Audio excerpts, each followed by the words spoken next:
প্রথম টি-20তে 7 উইকেটের বিশাল জয়ের পর আত্মবিশ্বাসী বাংলাদেশ দল আজ আবার মাঠে নামবে দ্বিতীয় ম্যাচে। যদিও আজকের দিনটি খুবই বেদনাদায়ক, কেননা গতকালই মাইলস্টোন স্কুল অ্যান্ড কলেজে ঘটে যাওয়া বিমান বিধ্বস্তের ঘটনাটিতে রাষ্ট্রীয়ভাবে শোক পালন করা হচ্ছে আজ। যারা আহত হয়েছেন এবং যারা নিহত হয়েছেন তাদের প্রতি শ্রদ্ধা, যারা আহত হয়ে চিকিৎসাধীন অবস্থায় রয়েছে তাদের জন্য দ্রুত সুস্থতা কামনা করছি। মিরপুরে আজ শোকের ছায়া থাকবে। বাংলাদেশ দল আজ কেমন করবে, কেমন হবে একাদশ, কেমন খেলবে মাঠে, সেসব নিয়ে আলোচনা করতে এনটিভি অনলাইনের খেলাধুলা বিষয়ক বিশেষ আয়োজন স্পোর্টস টকে আমাদের সাথে আছেন বিসিবি প্যানেলভুক্ত আম্পায়ার এবং ক্রীড়া বিশ্লেষক মাহবুব সবুজ। মাহবুব, আপনাকে স্বাগত। ধন্যবাদ। আপনাকে ধন্যবাদ, এনটিভি অনলাইনকে ধন্যবাদ। মাহবুব, আপনার কাছে আমার আজকে প্রশ্ন হচ্ছে যে প্রথমে কিন্তু আবারও বাংলাদেশ একটি বিশাল জয়ের সাক্ষী হয়েছে এবং ইমন এবং মুস্তাফিজের যে অসাধারণ খেলাটি ছিল সে নিয়ে আপনার বক্তব্য কি? আচ্ছা, শুরুতে আমিও শোক জানাতে চাই। এই দুর্ঘটনায় যারা নিহত হয়েছেন তাদেরকে শ্রদ্ধা জানাতে চাই এবং যারা অসুস্থ আছে তাদের দ্রুত সুস্থতা কামনা করি। বাংলাদেশের আজকের দ্বিতীয় ম্যাচ। তার আগে বলি, বাংলাদেশ কিন্তু 9 বছর পর জয় পেয়েছে। 2016 সালে এশিয়া কাপের পর দীর্ঘ 9 বছর এবং 12 ম্যাচ পর টি-20তে প্রথমবারের মতো পাকিস্তানকে হারিয়েছে বাংলাদেশ, তাও এবার খুবই দাপুটে ভাবে। এই 9 বছর অনেক সিনিয়র ক্রিকেটাররা থাকা সত্ত্বেও যে জয় পায়নি, লিটন বাহিনী কিন্তু সেই কাজটি করিয়ে দেখেছে। আর উপভোগ করার কথা বলতে হয়, আমি খুবই উপভোগ করেছি। আমি মাঠে ছিলাম, মাঠের খুব কাছ থেকে দেখেছি। শ্রীলঙ্কা সিরিজে যে শেষ দুটো ম্যাচ 83 রানের জয় এবং 8 উইকেটের জয়, সেই ধারাটাই যেন লিটন মুস্তাফিজরা বয়ে নিয়ে এসেছে। সেটার প্রতিফলন দেখিয়েছে মিরপুরে। দারুণ আত্মবিশ্বাসী ছিল সেটা বোলিংয়ে, ফিল্ডিংয়ে এবং ব্যাটিংয়ে। শ্রীলঙ্কার বিপক্ষে টি-20তে বাংলাদেশ ইমন এবং তানজিদের যে ইনিংসটি ছিল, বাংলাদেশে আজকেও কি পাকিস্তানের বিপক্ষে এমন রান পাবে বা ওপেনিং এর খরা কি আমরা কাটিয়ে উঠতে পেরেছি? আচ্ছা, এটা কিন্তু দারুণ একটি প্রশ্ন। আমরা কিন্তু বহুদিন ধরে ওপেনিং নিয়ে খুব স্ট্রাগল করছি। ভালো একটা ওপেনিং জুটি পাচ্ছি না, সেটা বেশ কিছুদিন ধরে। সাম্প্রতিক সময়ে তানজিদ তামিম এবং পারভেজ হোসেন ইমন কিন্তু সেই স্বপ্ন দেখাচ্ছে আমাদের। লাস্ট ম্যাচে, মানে এই ম্যাচটার আগে আমরা শ্রীলঙ্কার বিপক্ষে ম্যাচে কিন্তু তানজিদ তামিম দারুণ একটি ইনিংস খেলেছিল ওপেনিং এ এবং সেটা ম্যাচ শেষ করে এসেছিল। এবং গত ম্যাচে পাকিস্তানের বিপক্ষেও কিন্তু ইমন দারুণ একটি ইনিংস খেললো এবং ম্যাচ শেষ করে জয় নিয়ে তারপরে ফিরেছে। এটা কিন্তু খুবই আশার দিক। এবং দুটো ইনিংসই দেখুন, তামিমের ইনিংসটি ছিল সম্ভবত 76 রানের এবং এদিকে গতকালকে ইমনের ইনিংসটি ছিল 73 রানের।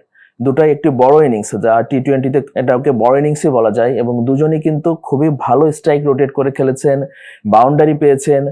তামিম শ্রীলঙ্কার বিপক্ষে 6টি ছক্কা মেরেছিলেন এবং গত ম্যাচে ইমন 5টি ছক্কা মেরেছেন। দুজনই খুবই ভালো একটা সম্ভাবনা দিয়েছে বাংলাদেশের ওপেনিং এ এবং আমি মনে করি এই দুজন যদি আরো বেশ কিছুদিন এভাবে খেলতে থাকে, বাংলাদেশ সামনের 2026 টি-20 বিশ্বকাপে খুব ভালো একটি ওপেনিং জুটি পেতে যাচ্ছে। ওপেনিং জুটি ভালো, কিন্তু আমার আরেকটা প্রশ্ন হলো যে মুস্তাফিজ গত ম্যাচে পাকিস্তানের সাথে 4 ওভারে কিন্তু সে 6 রান দিয়েছে এবং 2টি উইকেট নিয়েছে। তো সেই ক্ষেত্রে যে কামব্যাকটা করলো মুস্তাফিজ, তারই ফর্মে ফেরাটা নিয়ে আপনার কি বক্তব্য? আচ্ছা, মুস্তাফিজ টি-20তে বাংলাদেশের সেরা বোলার, এটা কোনো সন্দেহ রাখে না বোলার। সে সবসময় বাংলাদেশের সেরা বোলার আর মিরপুরের মাটিতে মুস্তাফিজ সবসময় অপ্রতিরোধ্য, সেটারই প্রমাণ দিয়েছেন তিনি। এবং আপনি জানেন হয়তো, এটি বাংলাদেশের কোনো বোলারের টি-20তে 4 ওভারের কোটা সম্পূর্ণ করার সবচেয়ে কম রান দেওয়ার রেকর্ড। মানে টি-20তে মোট 24টা বল করতে পারে একজন বোলার, 24টির 18টি মুস্তাফিজ এদিন ডট বল দিয়েছেন, 2টি উইকেট তুলে নিয়েছেন এবং মাত্র 6 রানের বিনিময়ে, যা আসলে অসাধারণ, অকল্পনীয়। এটা মানে একদম অবিশ্বাস্যই বলা যেতে পারে। মুস্তাফিজের এই বোলিং এর জন্য কিন্তু পাকিস্তান এদিন কোণঠাসা হয়ে পড়েছিল। শুধু মুস্তাফিজ না, বাংলাদেশের পেসারদের ভিতর তাসকিন খুব ভালো বল করেছে, মিডিল ওভারের ভিতর স্পিনার ভিতর রিশাদ ভালো বল করেছে, শেখ মেহেদী ভালো বল করেছে। তবে মুস্তাফিজের স্পেলটাকে অবশ্যই আলাদাভাবে দেখতে হয়, যা বাংলাদেশের ক্রিকেটের জন্য খুবই ভালো। মুস্তাফিজের ক্যারিয়ারের জন্য মানে নতুন, আবার যদি বলেন যে কামব্যাক করছে, সেটাও বলতে পারেন যে সে বারবার জানান দিচ্ছে কেন টি-20তে সে বাংলাদেশের সেরা। যেমনটি আপনি বলছিলেন মোস্তাফিজের এই কামব্যাক সবকিছু মিলিয়ে ভালোই চলছে, কিন্তু গত ম্যাচে আমরা দেখতে পেয়েছি পাকিস্তানের কোচ যেমন উইকেট নিয়ে একটি প্রশ্ন তুলেছে, সে কি তাদের দলের দুর্বলতা ঢাকতে প্রশ্নটি করেছে? কি মনে হয় আপনার?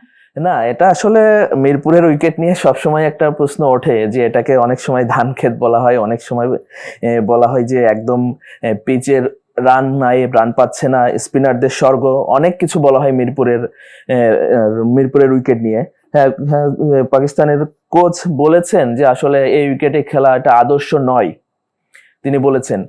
এটা আসলে যে কোনো দেশে তাদের অ্যাডভান্টেজ নিতে চাইবে, এটা আমি দোষের কিছু মনে করি না, এবং বাংলাদেশে অ্যাডভান্টেজ নিয়েছে। মিরপুরে আমরা সাধারণত উইকেটই দেখি সব সময়, এবং সে টাইপেরই উইকেট হয়েছে।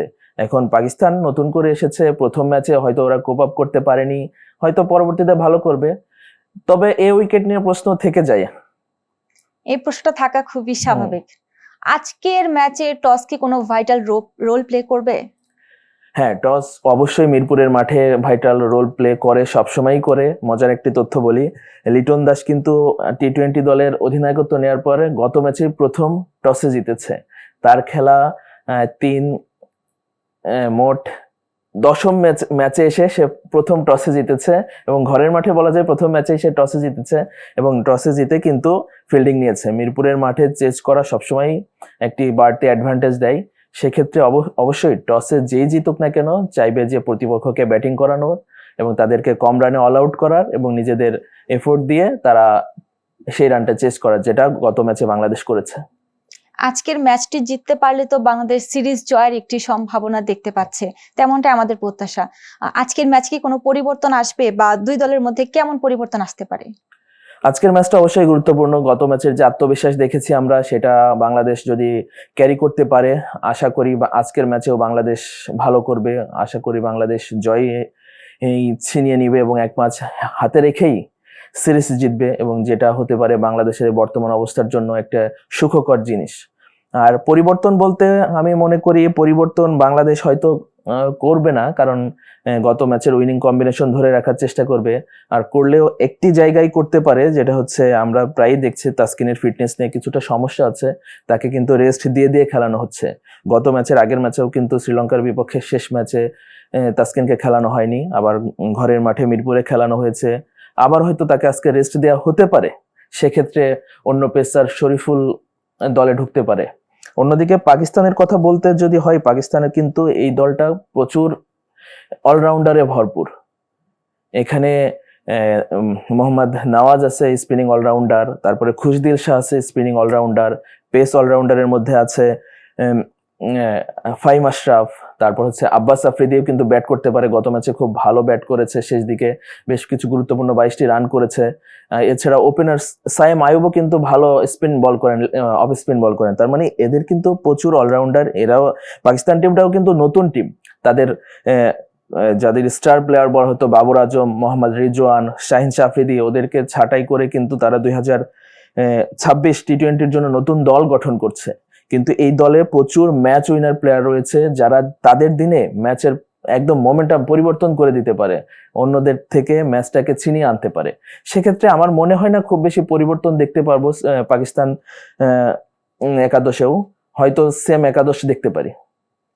আজকে আমাদের সবারই চাওয়া ম্যাচটা যেন জিতুক, কারণ গত ম্যাচে বাংলাদেশকে কিন্তু অনেকটাই আত্মবিশ্বাসী ভাবে খেলতে দেখা গেছে, ওরা অনেকটাই আত্মবিশ্বাসের সাথে খেলেছে, যেটার কারণে আমরা আজকেও চাইছি বাংলাদেশ যেন জিতুক।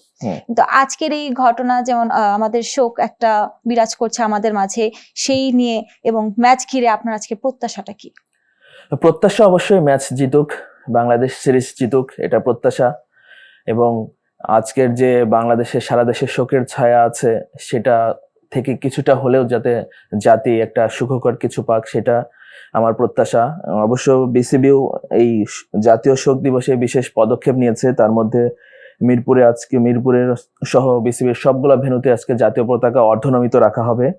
তারপর হচ্ছে নিহতদের জন্য প্রার্থনা করা হবে। ম্যাচ শুরুর আগে কালো ব্যাজ পরবে প্রতিটি খেলোয়াড়, দুই দলের খেলোয়াড় এবং কর্মকর্তারা। এছাড়া আজকে কিন্তু কোনো ধরনের গান বা মিউজিক বাজবে না মাঠে।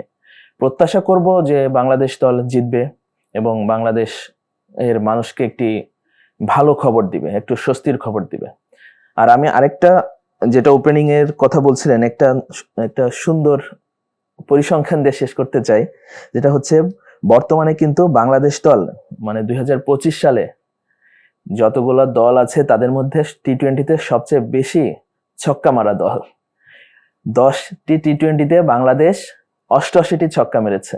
এটা কিন্তু দারুণ একটা ব্যাপার বাংলাদেশের জন্য। টি-20-র এই ফরম্যাটে বাংলাদেশ খুব বেশি ভালো করতে পারে না, সেক্ষেত্রে আমার মনে হয় এটা নতুন কিছুর বার্তা দিচ্ছে। এবং দুই ওপেনার তামিম এবং ইমন, পারভেজ হোসেন ইমন এবং তামিম, এ দুজনই কিন্তু এবছরে সর্বোচ্চ 6 মারার সেরা টপ 5-এ আছে।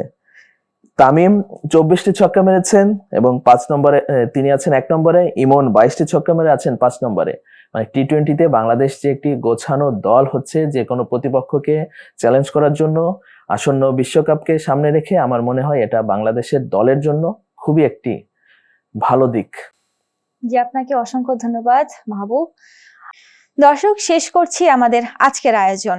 আবারও ফিরে আসবো আগামী কোনো খেলার বিশ্লেষণ নিয়ে। সেই পর্যন্ত ভালো থাকুন, সুস্থ থাকুন এবং এনটিভি অনলাইনের সাথেই থাকুন।